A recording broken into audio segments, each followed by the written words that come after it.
Sanibonani molweni ndinamkela kwezaseTV ngesiXhosa. Iqhubekile ke guys i-interview ye-podcast kaMsele kuSinenhlanhla apho khona buzwe khona ngoba i-relationship yakhe namakhosikazi kayise injani. Uthe ke akanangxaki nabo bonke kodwa umuntu wakhe waxabana naye mnye ngenxa ye-role ngumangwabe.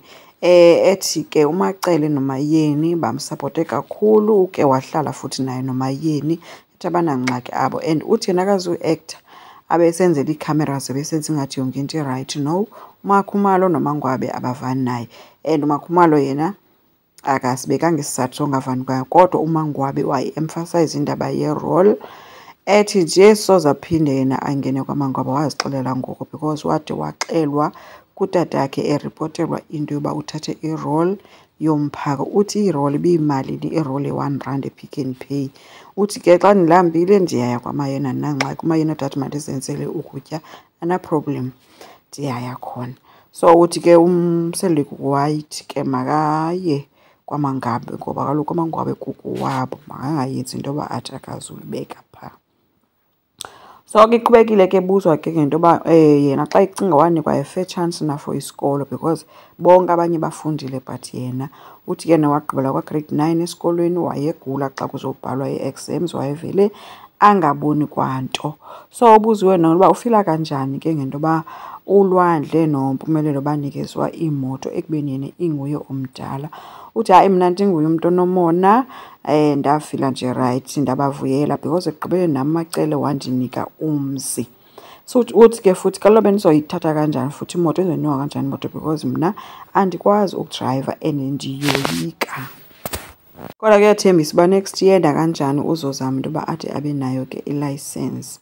So kuye kwangenwa ke kule part yoba wayehlukunyeziwe ngokocantsi etsho ke into yoba ke uchazile into yoba umntu owamhlukumezayo ngumntu ozalwa notatakhe but uyi-cousin kutatakhe because uthi uzalwa ngumalume kaMseleko. Uthi lo mntu lowo ukhona uyiphuqe nje wolusa iinkomo ngapha emakhaya and akho nto ibadibanisayo, zange aphinde ambone yena after. So yonke loo nto yenzeka eno-12, 13 years. Uthi akakhumbuli kakuhle because around that time leli xesha wayelahlekelwe ngumamakhe, like umamakhe wayeswelekile.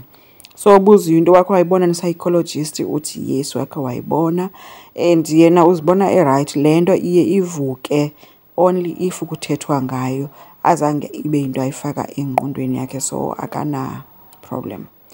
Uthi ke ii-inboxes zee-females bethuna akaziphenduli, uphendule zabafana qha ngoba yena into awayenze emhlabeni ngabafana. Kwiphathi yoba kuyise embiza ngeethoyi neentoni uthi ke uyaxolisa kodwa ke akakaxolisi ke kutatakhe but utatakhe ke uthi wakhe wayimenshina nje into ethi wena ngusendiyame ndibayithoyi mna. So uthi as much as basingekaze siyihlalele phantsi kodwa uyayazi uyise. And uthi hayi utatakhe umphoxile ngoba uthi wakhe wamzamela nje umsebenzi guys wakwamasipala. Uthi mna ngaloo mini kuvuka luneka ndivuke ndiyemsebenzini ndavuka ndeva endleleni nam ndimka ndihamba lihanjwa apha phandle into ndakhangelwa ndancanywa. So uthi akakwazi yena futhi ukusebenzela omnye umntu, ngakwazi nje uba angasebenzela omnye umntu. So ubuzwe nangento yezitya ke guys zazitrenda ke weshikhitshile mntaka. Uthi ingxaki yakhe yena wavuka wayemfaneni ezixelela uba uzawubuya kwa-same day. Uthi heyi kumnandi emzini womfana, kumnandi kwamfana. Uthi ndavele ndashiya kwanto. Uthi ke nam ndaphoxeka guys kakhulu sesasenzo but i-problem endaba nayo kukuba ndafika ndamnandelwa apho bendiye khona. Okunye ke ngoku akuvezileyo kukuba uboyfriend lo okhoyo athi umtsha une-girlfriend yakhe. So kahle kahle usesithenjini uSine and uthi uready for isithembu because umfana wamxelela into yoba uzomenza unumber 2. Akana-problem ke uSine ngoba sesithenjini because uthi isithembu uyasazi yena and ke sakhiwa yindoda. So injalo ke guys into ekaSine ne-role noMangwabe nabafazi bakatatakhe. Enkosi, ngicela siqhubeke subscribe, silike, singakhomenta futhi. Bye.